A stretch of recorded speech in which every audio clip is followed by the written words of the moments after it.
ओम कृषदरी महाचंडी मुक्तकेशी वलिप्रिये कुलाचार प्रसन्याशे नमस्ते शंकर प्रिये घोरदंष्ट्रे कोटराक्षी कीटी शब्द प्रसादिनी घोर घोर रवास्फारे नमस्ते चित्तवासिनी बंधुका पुष्प शंकाशे त्रिपुरे भयनाशिनी भाग्योदय समुत्पन्ने नमस्ते वरवन्दिनी जय देवी जगद्धात्री त्रिपुराद्ये त्रिदेवते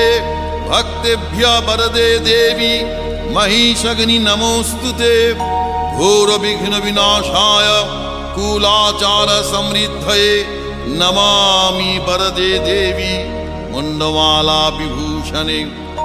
रक्तधारा